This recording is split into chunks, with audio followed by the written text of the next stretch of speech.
ক্লিনিকের আউটডোরে বসে অর্থি যখন বাইরের দিকে তাকিয়ে রূপকের জন্য অপেক্ষা করছিল, তখন রূপক অফিসের চেম্বারে বসে নিশিতার মাঝে ডুব খাচ্ছিল। হালকা ব্যথায় যখন অর্থির দাঁত ঠোঁটে ঠোঁট কামড়ে ধরেছিল, তখন রূপক নিশিতার ঠোঁটে ঠোঁট নাড়াতে ব্যস্ত। হালকা ব্যথা যখন মারাত্মক হয়ে উঠল, হাত পা কাঁপছিল অর্থির, তখন রূপক উত্তেজনা নিয়ে আরও কাছে টেনে নেওয়া ব্যস্ত নিশিকে। নিশির নাকের ডগায় জমে হালকা ঘাম যেন মুক্তকণা, ঠিক সে সময় অর্থের শরীর ঘামে ভেজে যাচ্ছে। যখন রূপক ভাবছে তার বেস্ট ফ্রেন্ড এত সুন্দরী হওয়া সত্ত্বেও এতদিন কেন অর্থের কাছে ছিল, তখন অর্থে ভাবছে হয়তো কাজ পড়ে গেছে, না হলে রাস্তায় জ্যামে আটকে গেছে, না হলে রূপক আসতে দেরি করা ছেলে না, তাও আজকের দিনে। রূপক যখন আবার নিশিতাকে কাছে টেনে 2 বছরের কন্ট্রাক্টে সিগনেচার করাচ্ছিল, অর্থে তখন নিজের ডেলিভারি পেপারে নিজেই বনসই দিচ্ছিল। কি অদ্ভুত তাই না? একটা মেয়ে কতটা একা হলে, কতটা নিরুপায় হলে এই কাজটা করে। শুনেছি 20টা হাড় ভাঙার সমান হয় এই লেবার পেইন। তারপরে মেয়েটা বারবার রূপককে কল দিয়েই যাচ্ছে, কিন্তু কোনো লাভ হচ্ছে না। শুধু একটা ইচ্ছে, যদি একবার দেখতে পেত। ঠিক 17 মিনিট পর যখন অর্থের ছেলে জন্ম নিল, রূপক আবিষ্কার করল এক নতুন নিশিতাকে। মেয়েধীন পেটে যে এত মাদকতা আছে তা জানা ছিল না। কিন্তু তখন তার স্ত্রীর পেট থেকে জন্ম নেওয়া সদ্য শিশুর নাভের নাড় কাটা হচ্ছে। নারীর জন্যই তো নারী জন্মের আগে সন্তানের সাথে আজন্ম বাধা পড়ে। অর্থের সব শুনতে পারছিল, কিন্তু কিছু বলার শক্তি নেই। অবচেতন মনে শুধুই রূপকে খুঁজে যাচ্ছে। রূপ তো এমন করে না। আজকের দিনেই ব্যস্ততা, নাকি কোনো বিপদ হলো? পুরোপুরি অজ্ঞান না হলেও নিজের উঠে গিয়ে কিছু করার শক্তি আর আজ অর্থের নেই। কিন্তু আজ যে বড্ড প্রয়োজন তোমাকে রূপ। কই তুমি? ঠিক রাত 3টের দিকে ঘুম ভাঙল রূপের। পাশে শুয়ে আছে নিশিতা। এই মেয়ের মাঝে এত জাদু আছে জানা ছিল না রূপের। ফোন অন করতে মেসেজ এলো, you are missed call 419 from Mayawati. তারপর শুরু হলো মেসেজের টুংটাং। তুমি কি বিজি? আমার ভালো লাগছে না, অস্বস্তি হচ্ছে খুব। কই তুমি? খুব ব্যস্ত। রূপ, আমার ওয়াটার ব্রোক করেছে, তুমি প্লিজ আসো। আমি আর খালা ক্লিনিকে যাচ্ছি, আমরা এসেছি, ডক্টর অপারেশন করতে চাচ্ছে, তুমি আসো না। এই তুমি কি ঠিক আছো? ওটিতে ঢুকছি, জানি না দেখা হবে কিনা, পারলে একবার এসো। অভিমান না, আমি বুঝি কাজের চাপ তোমার ইদানিং বেশি, ভালো থেকো। এরপর আর কোনো মেসেজ নেই। বুকের ভিতরটা ধক করে উঠল রূপের। অর্থে ঠিক আছে তো? রূপ যখন উঠতে যাবে তখন অনুভব করলো নিশিতা উঠে তাকে পেছন থেকে জড়িয়ে ধরে আছে। রূপ, আমি তোর কাছে কোনোদিন কিছু চাইনি, শুধু একটা রাত চেয়েছি। তুই আমার কাছে আজ প্রতিজ্ঞাবদ্ধ। আজ তুই কোথাও গেলে আমি সত্যি মরে যাব। নিশিতার ঠোঁটের স্পর্শ পেয়ে রূপ মন থেকে চলে যেতে চাইলেও শরীর সায় দিল না। পরম আবেশে যখন নিশি 2 চোখ বন্ধ করে আসছে, তখন মিটি মিটি চোখে তাকাচ্ছে অর্থি। এখন যে তার 2 চোখে রূপকেই খুঁজছে। অর্থে যমজ সন্তান জন্ম দিয়েছে, এক ছেলে এক মেয়ে, কিন্তু এখনও ওদেরকে স্পর্শ করতে পারেনি। ডক্টর আদিত্য আহমেদ বললেন বাচ্চাদের জন্য স্পেস খুব একটা ছিল না। ছেলেটা মোটামুটি সুস্থ আছে, কিন্তু মেয়েটাকে অবজারভেশনে রাখতে হচ্ছে। ভোরের দিকে অর্থের মনে হলো কে একজন শক্ত করে জড়িয়ে ধরে আছে তার মাথাটা ঠিক অর্থের বুকে। চোখ না খুলে বুঝতে পারলো এটা আর কেউ নয়, রূপ। যখন দোষ করে ফেলে ঠিক তখন চুপচাপ এসে অর্থের বুকে মাথা রেখে চুপচাপ থাকবে। একসময় ঘুমিয়ে যাবে, নিজেও উঠবে না, ওকে উঠতে দিবে না। ঘুম থেকে উঠে দেখবে অর্থের সব রাগ গলে পানি। আচ্ছা, রূপ কি জানে ওদের 2জন বেবি হয়েছে? নার্স এসে এভাবে দেখে রূপকে ডাক দিতে চাইলে অর্থে ইশারা করে কিছু না বলতে। আপনার কষ্ট হচ্ছে না? নার্সের প্রশ্নে অর্থে শুধু মাথা নেড়ে বলে। ঘুম থেকে উঠে রূপকে দেখে অর্থে জেগে আছে। রূপের অপমানবোধ কাজ করছিল। এই মেয়েটাকে এ সময় একা ফেলে যাওয়া ঠিক হয়নি। আগে থেকে সে জানতো যে কিছু কমপ্লিকেশন আছে, তারপরেও নিজের 2 হাত দিয়ে অর্থকে স্পর্শ করতে বিবেকে বাঁচছে। সব থেকে কঠিন সময় এই সময়। বর্ষার হাত চেয়েছিল মেয়েটা। একটা সময় মেয়েটা রূপের জন্য সব ছেড়েছিল, কিন্তু আজ আমাকে একটু পানি দিবা? গলা শুকিয়ে গেছে। মোটেই না, স্যালাইন চলছে। একটু প্লিজ, না হলে মরে যাব। না, একটুও না। আমি মরে গেলে তো তুমি খুশি হও, কালকে বিয়ে করতে পারবা, কিন্তু আমার সন্তান 2টা তো এতিম হবে। কথাটা রূপের বুকে গিয়ে কাঁটার মতো বিঁধেছে। আচ্ছা, ওকে কিছু বুঝতে পেরেছে? না হলে এসব কেন বলছে? কেবিন থেকে বেরিয়ে যাওয়ার সময় মেসেজের শব্দ হলো, নিশি, থ্যাংক ইউ সো মাচ। কাল রাত এতগুলা ভালোবাসার জন্য, লাভ ইউ। রূপ রিপ্লাই দিল না। মোহে পড়ে হয়তো সে ভুল করেছে, কিন্তু এক ভুল বারবার করলে সেটা পাপ হয়। মেসেজ মিউট করে রেখে দিল সে। দেখতে দেখতে কেটে গেল আরও কয়েকটা দিন। ছেলেকে কোলে পেয়েছে, কাল মেয়েকে দিবে, দিলেই ওরা বাসায় চলে যেতে পারবে। এই কয়েকদিন রূপ অফিস সাইড কোথাও যায়নি, শুধুই অর্থের কাছে ছিল। পুরো দুনিয়া যখন এখানে, তাহলে ফোন দিয়ে কি হবে আর, অর্থের খেয়াল রাখতে সময় পার। ফোন চার্জে দেওয়ার সময় সে পায়নি। দুই দিন পর ফোন অন করে দেখে নিশিতার অনেক মেসেজ। শেষ মেসেজটা এমন ছিল, তুই যদি এখন না আসিস মিলিয়ে নিস, আমি সুইসাইড করব। সাথে হাত কাটার একটা ছবি। এমন দেখে রূপার নিজেকে আটকে রাখতে পারল না। আসছি বলেই বেজমেন্ট থেকে গাড়ি নিয়ে দ্রুত ছুটল বনানের ফ্ল্যাটে। নিশি কিছু করে বসবে না তো? খুব জেদি মেয়ে, 8 বছর ধরে চেনে ওকে। যা চাই তা না পেলে নিজের ক্ষতি করবে। ওর কিছু হলো ওর কিছুতেই মেনে নিতে পারবে না।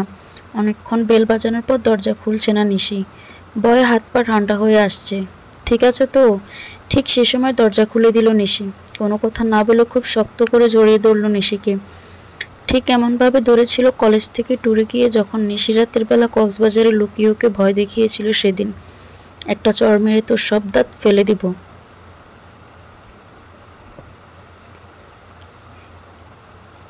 মাথা ঠিক আছে তোর? কি সব মেসেজ দিয়েছিস? আমি মরলে কার কি?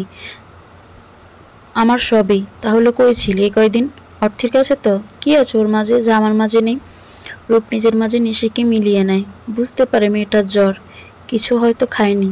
বিছানায় শুয়ে দিয়ে বলে, আমি খাবার নিয়ে আসছি, তুই উঠবি না। তুই চলে যাবি? আমি যাব না পাগলি, চলে গেলে সত্যি মরে যাব কিন্তু। রূপ কিছু না বলে নিশির কপালে চুমু দেয়। ঠোঁটে দিলে কি পুড়িয়ে যেত? অভ্যেস হয়ে গেছে রূপের। কোথাও বেরোয়ার আগে ওর থেকে সবসময় কপালে চুমু দিত। ঠোঁটে দিলে বলতো ভালোবাসার বিশুদ্ধ পবিত্র বহিঃপ্রকাশ, কিন্তু কপালে চুমু দেওয়া তো তাই। সেদিন বৈশাখের প্রথম কালবৈশাখ ছিল, যা অনেক কিছু কেড়ে নিয়ে গেল। রাত প্রায় 10টা। রাতের খাবার খেয়ে কেবল শুতে যাচ্ছিলেন অর্থিন মা বাবা। ঠিক সেই সময় অর্থিন মায়ের ফোনে কল এলো। স্ক্রিনের নাম্বার দেখে আটকে উঠেছিলেন তিনি। এতদিন পর কেন? অর্থি কল দিয়েছে। মেয়েটা ঠিক আছে তো? কাঁপা কাঁপা হাতে রিসিভ করতে ওপাশ থেকে কেউ কাঁদছে আর বলছে, মা গো, তুমি কেন আমাকে অভিশাপ দিছিলা? মা, আমি তোমার সন্তান বেঁচে রইলাম, কিন্তু তোমার কথা মতো আমি সন্তান হারা মা। মা, তুমি অভিশাপটা ফিরিয়ে নাও না গো মা, আমার দুধের সন্তানটা বেঁচে যাক। মা, তুমি শুনছো? অর্থে যেদিন বাড়ি ছেড়েছিল সেদিন মা তাকে অভিশাপ করে বলেছিল, মেয়ে হয়ে তুই যে কষ্টগুলো দিয়ে গেলি এর জন্য তুই সারা জীবন সুখী হতে পারবি না। আজ থেকে তুই মরে গেলি, আমার থেকে আমার মেয়েকে কেড়ে নিলি। আল্লাহ তাআলার কাছে আঁচল ফেলে চাইলাম তোর বুকে থেকেও আল্লাহ যেন তোর সন্তানকে কেড়ে নেয়। তখন তুই বুঝবি কষ্ট কাকে বলে। ফোন কানে নিয়ে কথাগুলো মনে পড়ে গেল অর্থের মায়ের। বুকের ভিতরটা হু হু করে উঠল। মা, জানো মা, আমার 2 দিনের মেয়েটা আর বাঁচবে না মা। জন্মের পর থেকে মা ওকে তো বুকে নিতে পারেনি। মা, আমি তোমার পায়ে ধরি, অভিশাপটা ফিরিয়ে নাও। মা, কল কেটে গেল। অর্থের মা চুপচাপ আছে। ওর বাবা জিজ্ঞেস করছিল কি হয়েছে। কিছুক্ষণ চুপ থাকার পর সবটা জেনে জ্বর মাথায় নিয়ে বেরিয়ে পড়ল। মেয়ে তার খুব আদরের। সেদিন বাধ্য হয়েছিল বাড়ি ছাড়তে, কিছু বলতে পারেনি। চুপচাপ ওর বাসার সামনে মসজিদে নামাজ আদায় করে একটু দেখার আশায়। বাবা মাকে দেখে অর্থে কান্না ভেঙে পড়ে। মা সান্ত্বনার বাণী দিলেও কি কান্না থামে? বাবা যেন মরিয়া হয়ে উঠেছে। যদি কিছু করেই হোক নাতনিকে বাঁচাতে, যদি আল্লাহ একটু রহম করেন। মেয়ের উপর অভিমান, তাই বলে মন থেকে বলেনি কথাগুলো। আল্লাহ তুমি মাফ করো গো, রহম করো। মেয়ের মুখের দিকে তাকাও। রূপ ফিরে এসে দেখে নিশি বিছানায় শুয়ে আছে, হাতের উপর ফোন। স্ক্রিনে ভেসে আসছে অর্থের হাসি মুখ। অর্থের মুখটা দেখে বিবেককে যে বাঁচছে মেয়েটা ক্লিনিকে, কিন্তু নিশিকে ছেড়ে যাওয়াটা যে সম্ভব না। মেয়েটার খুব জ্বর, খাবার খেয়ে নে, ওকে ছেড়ে দে। মানে বুঝিস না তুই? এই মেয়েকে ছেড়ে দে, চল অন্য কোথাও যাব, ছোট্ট সংসার বানাবো। চল না, কি বলছিস এসব? খেয়ে মেডিসিন নিবি আয়। আগে বল তুই ওকে ছাড়বি, না হলে খাবো না, একটা থাপ্পড় মারবো। আয় এদিকে, খেয়ে নে। আমি তোর এই শাসন খুব মিস করি, তোকে খুব ভালোবাসি সেই প্রথম থেকে। নিশি এসে চুপচাপ বিড়াল ছানার মতো রূপের বুকে মাথা রাখে। জ্বরটা মনে হয় ক্রমশ বাড়ছে, দূর থেকে আজানের শব্দ আসছে। জ্বর থেমে গেছে। কিছুক্ষণ আগে ডক্টর আদিত্য আহমেদ বললেন মেয়েটাকে বাঁচানো অনেক চেষ্টা করেছে, কিন্তু বাঁচানো গেল না। অর্থে চুপচাপ বসে আছে। আজকে তার চোখ আর রূপকে খুঁজছে না, আজ তার হাতের স্পর্শ করতে চাচ্ছে না তার অরুণিমাকে। হ্যাঁ, অরুণিমা, রূপ আর অর্থের মেয়ে অরুণিমা। কিন্তু এখন আর নাম রেখে কী লাভ? সবই তো বলছে লাশ। সব ফর্মালিটি পুরো করলো অর্থের বাবা। পশ্চিম আকাশে সূর্য উঠেছে, সেদিকে অ্যাম্বুলেন্সের সাইরন বাজিয়ে নিয়ে চলেছে ছোট্ট অরুণিমাকে। অর্থের মা রূপকে খুঁজলেও আজ অর্থে খুঁজছে না। মা মেয়ে কেউ কারো স্পর্শ পেল না। আগেই সব শেষ। মেয়ের লাশ কোলে নিতেই গণবিদায়ী চিৎকার বেশি উঠল পুরো চারপাশে। ক্লিনার খালাগুলো যেন কাঁদছে, প্রকৃতি অর্থের সাথে মিলিয়ে কাঁদছে। আহারে মা, আহারে মাতৃত্ব। ছোট্ট অরুণিমাকে অর্থের কোল থেকে নিয়ে নিল ডক্টর আদিত্য আহমেদ। গ্রামে শুরুতেই কবরস্থানে নেওয়া হবে। খুব বেশি কেউ না, অর্থের বাবা, ভাই, কাকা, হুজুর সাহেব আর আদিত্য, এ কয়েকজন মিলেই জানাজা পড়ে দাফন করলো অরুণিমাকে। ছেলেটা অর্থের মায়ের কাছে ছিল, শুধু ভাবছিল, আচ্ছা সত্যি কি আমার অভিশাপ লেগেছে? না, সে তো এমন চায়নি। কোনো মা তার সন্তানের এত বড় ক্ষতি চায় না। অর্থের ছেলে তার অনন্য পাওয়া, সারা জীবন আগলে রাখবে। দাফন শেষ করতেই দূর থেকে শোনা যাচ্ছে অর্থের চিৎকার। আদিত্য ঠিক যে ভয়টা পেয়েছিল তাই হলো। অতিরিক্ত স্ট্রেস আর কান্নার কারণে অর্থের অবস্থা ভালো না। রাস্তায় আসার সময় ঝাঁকুনি লেগেছে। আল্লাহ জানে সেলাইয়ের কিছু হলো কিনা। সকালে ঘুম ভেঙেছে, নিশিতে দেখে রূপ তার পাশে নেই, কাচের উপর ঘুমিয়ে আছে। আচ্ছা ও এমন কেন? নিজের থেকে কি কখনো কাছে আসতে পারে না? সবসময় কি জোর করতে ভালো লাগে?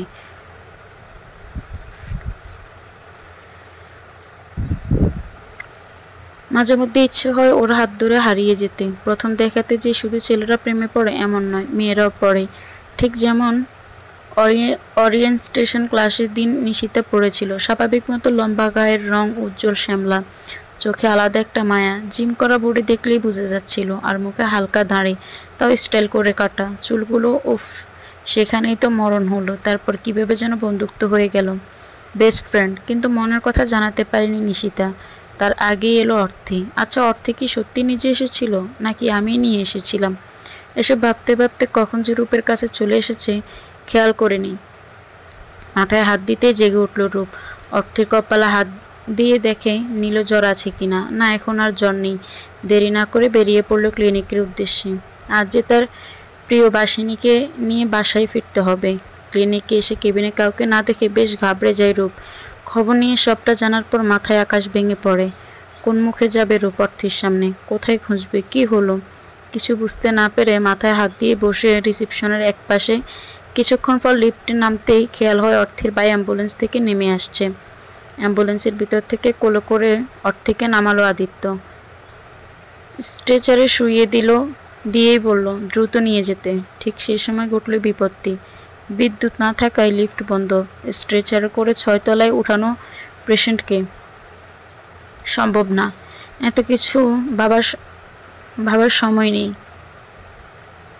অনেকটা ব্লিডিং হয়ে গেছে, দ্রুত নিতে হবে। ডক্টর আদিত্য কিছু না ভেবেই অর্থেকে কোলে নিতে উঠানোর সময় কেউ এসে তার হাত ধরে বলে, আমার স্ত্রী, আমি নিতে পারবো। রূপের মুখের দিকে তাকে আদিত্য কিছু বলতে নিয়েও নেয় না। এখন সময়টা অধিকারের নয়, দায়িত্বের নয়। এখন সময় হলে এই পরীটাকে বাঁচানোর। কিছুক্ষণ আগেই তো আদিত্য ছোট্ট একটা পরীকে নিজ হাতে দাফন করে এলো। সে এখন চায় না তার মিষ্টি পরীকে হারাতে। সাদা বেডশিটের অনেকটা রক্ত লাল হয়ে গেছে। ব্যথায় মেয়েটা কুঁকড়ে যাচ্ছে। ইন্টারনাল ব্লিডিং বেশ ভালোই হয়েছে। কমপ্লিকেশন তো আগেই ছিল। শরীরের রক্ত কম থাকায় জরুরি ভিত্তিতে অর্থের শরীরে রক্ত দিতে হবে। ভাই বাবা যেন মরিয়া হয়ে উঠেছে। কি করবে? মা তো নাতিকে কোলে নিয়ে পাথর হয়ে বসে আছে। রূপ দাঁড়িয়ে আছে আইসিইউর সামনে। আদিত্য দিশেহারা হলেও যথেষ্ট শান্ত রয়েছে। আচ্ছা পারবে তো সে তার ছোট্ট পরীটাকে বাঁচাতে? ব্লিডিং কিছুতেই বন্ধ হচ্ছে না। 19তম ব্লাড ব্যাগ চলছে। যত দ্রুত সম্ভব ব্লিডিং বন্ধ করতে হবে। রূপ শুধু অফিসের দিকে দেখছিল। খুব কান্না পাচ্ছে, বারবার না করছিল, কিন্তু মেয়েটা শোনেনি। রূপ তো চায়নি। বাচ্চা কেন, সবসময় জেদ করত। কিন্তু যখন কনসেপ্ট করলো সেদিন আলাদা অনুভূতি ছিল। কানের কাছে গিয়ে ফিসফিস এ বলল, এই যে সিনিয়র চৌধুরী, জলদি আপনার জুনিয়র চৌধুরী আসছে। আমি যে মা হতে চলেছি। রূপের হুঁশ ফিরে আদিত্য আহমেদের কথায়। অর্থের বাইকে কিছু একটা আনতে বলেছিল। রূপ, আমি যাচ্ছি। আদিত্য, আয়ান তুমি জলদি যাও। আয়ান চলে যাওয়ার পর আদিত্য, এই দায়িত্বটা যদি কাল রাতে দেখাতে তাহলে আজ তোমার মেয়েও বেঁচে থাকতো, আর অর্থের এই অবস্থা হতো না। সারা রাত কেউ চোখের পাতা এক করতে পারেনি। আদিত্য সবসময় অর্থের পাশেই ছিল, সাদা একটা চাদর দিয়ে ঢেকে রাখা, মুখে অক্সিজেন মাস্ক। খুব ইচ্ছে হচ্ছিল অর্থকে জড়িয়ে ধরে কাঁদতে, কিন্তু সে তো তার অধিকার নাই। সাদাতে সবসময় মেয়েটাকে ভালো লাগে আদিত্যের, কিন্তু আজকে সাদা বড্ড বেশি ভয়ঙ্কর। কিছুক্ষণ পর পর আদিত্যের হাত স্পর্শ করছে অর্থের হাত। শুধুই কি পালস চেক করার জন্য, নাকি পরিটাকে ছোঁয়ার আশায়?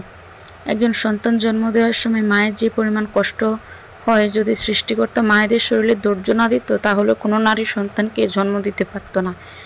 তাই তো বলে, মায়ের প্রসবকালীন সব যন্ত্রণা মুছে যায় যখন সে সন্তানের দিকে তাকায়। 2 দিন সময় লাগে অর্থের উঠে বসতে। কেবিনে শিফট করার পর রূপ সবাইকে অনুরোধ করে বাইরে চলে যেতে। অর্থের মা বাচ্চাকে রূপের কোলে দেয়। অসুস্থ হওয়ার পর সে যে বাচ্চাকে দেখেনি পর্যন্ত। ছেলেকে পাশে শুইয়ে দিয়ে রূপ অর্থের বুকে মাথা রাখে। বাচ্চাদের মতো কান্না করতে থাকে, শক্ত করে জড়িয়ে আছে সে। অর্থে কখনো রূপকে এভাবে কাঁদতে দেখেনি। হ্যাঁ, দেখেছিল যেদিন রূপের বাবা মা একসাথে অ্যাক্সিডেন্টে মারা যায়। দাফন করে আসার পর খুব কেঁদেছিল রূপ। সেদিন অর্থের বুকে প্রথম মাথা রাখে রূপ। সম্পর্ক ছিল না কিছুই, তবুও যেন রূপ ভরসা, সাহস সব খুঁজে পেয়েছিল।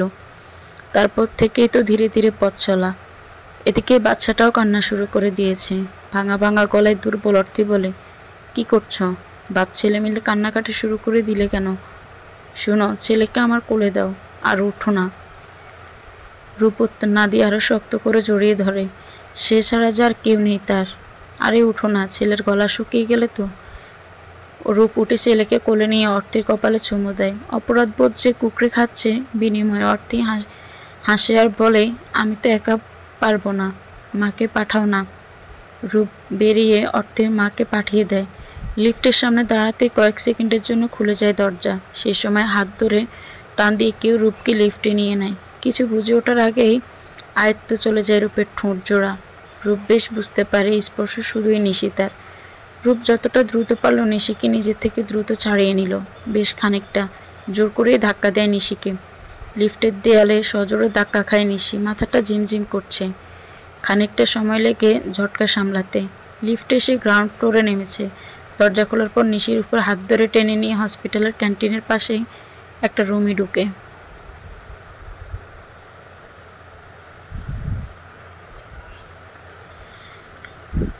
তুই এভাবে আমাকে ধাক্কা দিলি কেন? তুই এখানে কি করছিস? আর এসব কি? নিশি, তোর ফোন অফ। আর আমি পারছি না তোকে ছাড়া থাকতে, বড্ড ভালোবাসি রে। ভালোবাসা মাই ফুড। আমি তোকে ভালোবাসি না, অর্থে আমার স্ত্রী। আমি শুধু ওকে ভালোবাসি। আমি আমার ভালোবাসা আদায় করে নিতে জানি। রূপ, কিভাবে? শ্যাম্পেন খাইয়ে, ক্লিভেজ দেখিয়ে? তুই ছাড়া আমার দেহ কেউ স্পর্শ করেনি। তুই জানিস, তোর জন্য আমার মেয়ের দাফনটা করতে পারেনি। পাগড়িটা মরেই গিয়েছিল প্রায়। তোকে কোনোদিন মাফ করব না। যা তুই এখান থেকে। রাগের উপর হাত পা কাঁপছে। সাহস হয় কি করে? বেস্ট ফ্রেন্ড তো। কি স্ত্রী নয়? সেদিন যা হয়েছে সব নেশার করে। হ্যাঁ, একসময় নিশিকে খুব কাছে চাইতো, কিন্তু অতীত। সে রাতে যদি বের হয়ে না যেত তাহলে হয়তো মেয়েটা আজ বেঁচে থাকতো। স্বামী হিসেবে সে হয়তো খারাপ, কিন্তু বাবা হিসেবে সে আজ খুনি। আদিত্য কেবিনে ঢুকেই দেখলো অর্থে বেবিকে ট্রেডিং করছে। চোখ নামিয়ে নিল, কিন্তু তার কাছে এই মুহূর্তে যেন অমূল্য। অর্থে, আদিত্যদা, দাঁড়িয়ে আছো কেন? এসে বসো। পরে আসি। হয়ে গেছে, আসো। তুমি নাকি আমার ছেলেকে কোলে নাওনি কেন বলো তো? আমি বাচ্চা সামলাতে পারি না, তুই তো জানিস। তুমি না চাইল্ড স্পেশালিস্ট, কার্ডিওলজিস্ট? সে যাই হোক, নাও তো আমার ছেলেকে। আদিত্য উঠে গিয়ে কাছের চেয়ারে বসে অর্থে খুব সাবধানে কোলে দেয়। আদিত্যর অনুভূতিটা ভিন্ন ছিল না। অরুণিমাকে কোলে নিয়েছে সে, মনে হচ্ছে এরা যেন আদিত্যরই অংশ। অর্থের কাছে এসে রূপ চুপচাপ দেখছে। অর্থের হাত রূপের হাতে। সে চাইতে অর্থেকে সবটা বলতে, কিন্তু কিছু সময় দরকার। ঠিক সে সময় হন্তদন্ত হয়ে ঢুকলো আবির। স্যার, বলতে মুখে ফেনা উঠে গেছে। স্যার, আপনাকে এখনই খুলনা যেতে হবে। কেন স্যার? কিছু সমস্যা হয়েছে ফ্যাক্টরিতে। তোমরা আছো কি করতে? আমি যাব না স্যার, অনেক ক্ষতি হয়ে যাবে। কিন্তু রূপ তার কথায় অনড়। সে যাবে না। অর্থকে সে 2 দিনের জন্য ছেড়েছিল। 2 দিন অনেক কিছু কেড়ে নিয়েছে। আর না, অর্থের কথা রূপ ফেলতে পারল না। তাকে যেতেই হচ্ছে। অর্থের ফ্যামিলি বিশ্বাস দিয়েছে খেয়াল রাখবে, কিন্তু রূপের মন কুগায় ছিল। আদিত্য চেম্বারে বসে আছে। কিছুক্ষণ আগে ওটি করে এসেছে। চোখে শুধু সেই 15 বছর বয়সী অর্থী। কানে বাজছে তার ডাক, আদিত্য দা। এই যে দেখুন, ভুলেও আমাকে আপনার বউ ভাববেন না। আব্বু যতই আপনাকে বাবা আর আমাকে মা বলুক না কেন, তবুও কিন্তু আমি আপনার বউ নই। কথাটা মাথায় রাখবেন। এই যে দেখুন, ভুলেও আমাকে আপনার বউ ভাববেন না।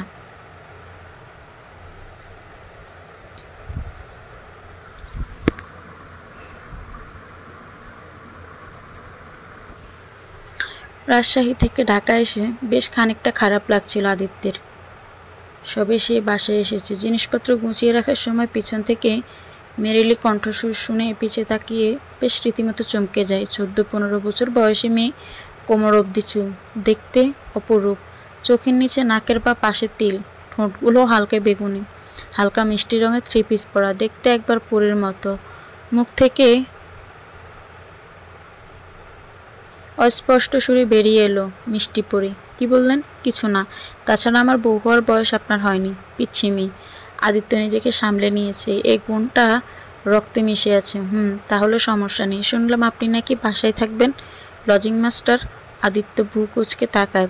এ পিচ্ছি, তুমি লজিং মাস্টার বুঝো? না, গল্পে পড়েছি।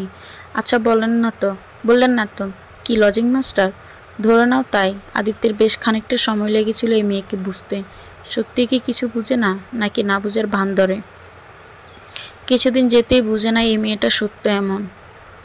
একদিন রাতে আদিত্য বসে পড়ছিল। হঠাৎ মনে হলো কেউ যেন কাঁদছে। আন্টি বাসায় নেই, আয়ানকে নিয়ে গ্রামে গেছে। আঙ্কেল ফেরেনি, খালা বাজারে গেছে, ফেরেনি। তবে কে কাঁদছে? রুম থেকে বেরিয়ে বুঝতে পারে কান্নার শব্দটা অর্থের রুম থেকে আসছে। দৌড়ে রুমের কাছে গিয়ে ভেতরে ঢুকতেই অর্থে আদিত্যকে ধাক্কা দিয়ে ওয়াশরুমে চলে যায়। অকক করে বমি করতে করতে পেটে হাত দিয়ে বসে পড়ে। আদিত্য ধরে রুমে নিয়ে এসে শুইয়ে দেয়। সেদিন প্রথম কোনো মেয়েকে এভাবে আষ্টে পিষ্টে জড়িয়ে ধরে বলা ছিল না। কিছুক্ষণ পর বুঝতে পারে বিষয়টা। কিচেনে গিয়ে গরম পানি এনে দেয়। ছ্যাঁক নাও, কমে যাবে। আমি পারবো না, আমার বমি আসছে। আমি মনে হয় বাঁচব না। আম্মুকে ডেকে দিন, আমার সময় শেষ। আদিত্য প্রায় হেসে ফেলে। হাসি থামিয়ে বলে, আগে এমন ব্যথা হতো না? আজকেই প্রথম।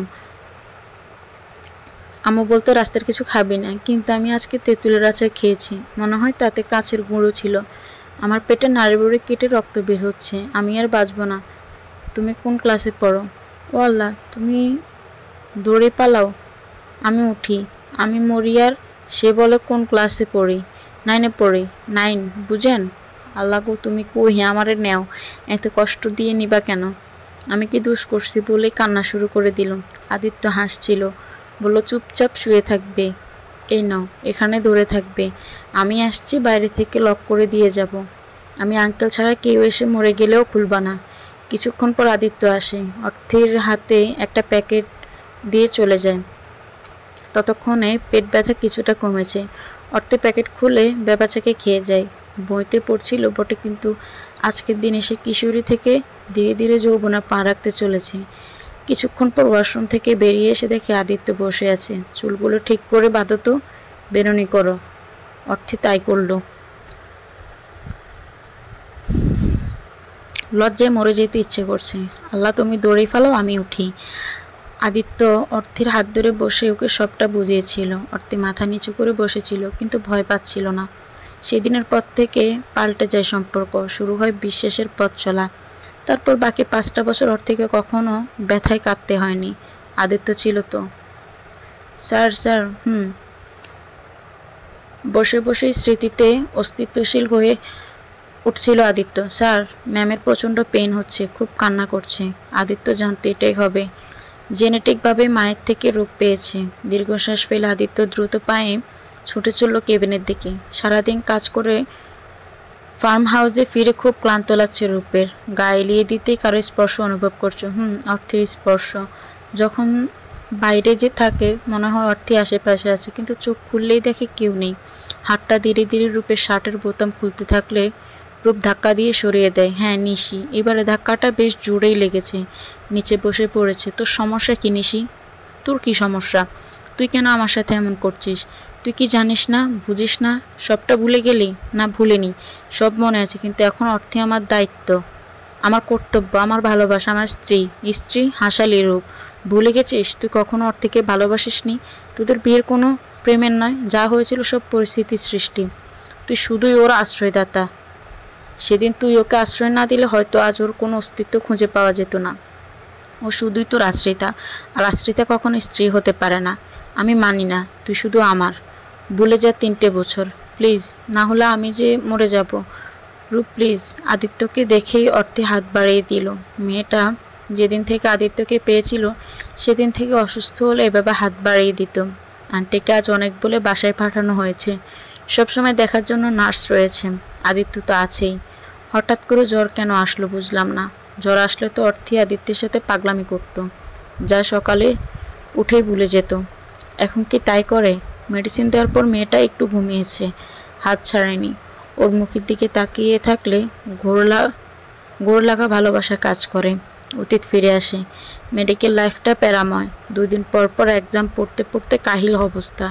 পড়ার টেবিল ছেড়ে সবেমাত্র উঠবে, বিছানায় অর্থেকে দেখে বেশ চমকে গিয়েছিল। তারপর মনে হলো একটা নতুন নয়। প্রথম যেদিন অর্থেকে নিজের বিছানায় পায় সেদিন মাত্র 17 দিন হলো এ বাসায় এসেছে। অর্থেকে নিজের পাশে দেখে ভয়ের থেকে অবাক হয় বেশি।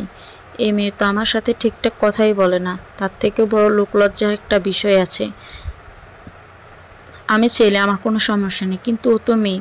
ছেলেদের চরিত্র রঙিন কাপড়ের মতো, যেখানে কাদা ছিটা লাগলে বোঝা যায় না, কিন্তু একটা মেয়ের চরিত্র তো সাদা কাফনের মতো, একটু দাগ লাগলেই সবার নজরে পড়ে।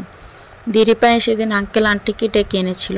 ওনারা হেসে ফেলে আদিত্যের চেহারা দেখে।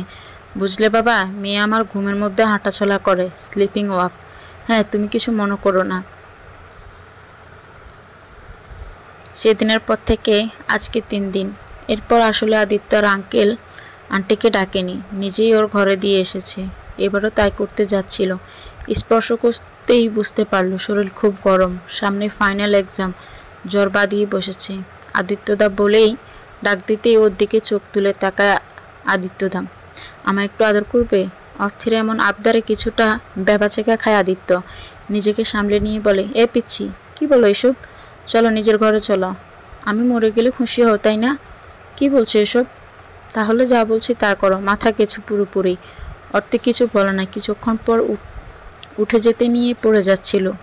আদিত্য ধরে ফেলে, থাক, আর দয়া দেখাতে হবে না।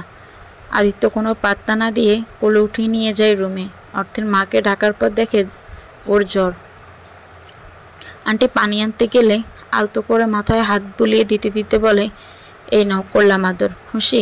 পরদিন সকালে জ্বর কমেছে? জ্বর কমেছে মা? বাবা বলো না কেন? আদিত্য না বললে তো জানতামই না। নিজের খেয়াল রাখো, আর আজ স্কুল যেও না। আজ ফাইনালের প্রবেশপত্র দিবে, যেতে হবে। আজ থেকে আয়ানের এক্সাম শুরু। আমি যেতে পারবো না, তোর বাবা মিটিং আছে। আচ্ছা, আসার সময় নিয়ে আসবো। একা যাওয়ার দরকার নেই। তোমার কাছে দিবে না মা? জানোই তো নিয়ম কানুন। আন্টি কিছু মনে না করলে আমি নিয়ে যেতে পারি, কিন্তু তোমার ক্লাস। সমস্যা নেই। আদিত্য বাইক কিনেছে। বাবার এত টাকা, অথচ বাইক। বাবার বন্ধুর ছেলে বাবার মতোই কিপটে। কি ভাবছ আমি আবারও কাল রাতে আপনার? শুধু কি তাই? সুন্দরী তুমি তো বেশ আবেদনময়ী। এসব বাসা অর্থে বোঝে না, তাই চুপচাপ রইল। ফিরে আসার সময় ওর বান্ধবীরা এগিয়ে দিতে এসে আদিত্যকে দেখে পুরোই ফিদা। কালো জিন্সের সাথে হালকা নীল শার্ট, দাড়িগুলো ছোট করে কাটা, চুল বড়, সব মিলিয়ে তামিল হিরো। এক একজনের এক এক কথা শুনে অর্থে তেলে বেগুনে জ্বলে ওঠে। ওদেরকে আর সামনে না নিয়ে দ্রুত পায়ে এগিয়ে চলে। চলুন, তোমার বান্ধবীদের সঙ্গে পরিচয় করিয়ে দিলে না তো? কি দরকার? কোনো দরকার নেই। আদিত্য বুঝে, কিন্তু তবুও কিছু বলে না। কয়েক মাস পর এখন অর্থেকে সব জায়গায় আদিত্যকে নিয়ে যায়। সকালে যাওয়ার সময় স্কুলে নামিয়ে দিয়ে তারপর ক্লাসে যায়, আসার সময় নিয়ে আসে। আদিত্য যেদিন পারে না সেদিন অর্থের বাবা যায়। একা ছাড়তে ইচ্ছে করে না। আদিত্য ড্রয়িং রুমে বসে টিভি দেখছিল। সে সময় অর্থি এসে সামনে দাঁড়ায়, একদম সামনে, নীল শাড়ি, খোলা চুল, হাতে ছড়ি, লাল লিপস্টিক।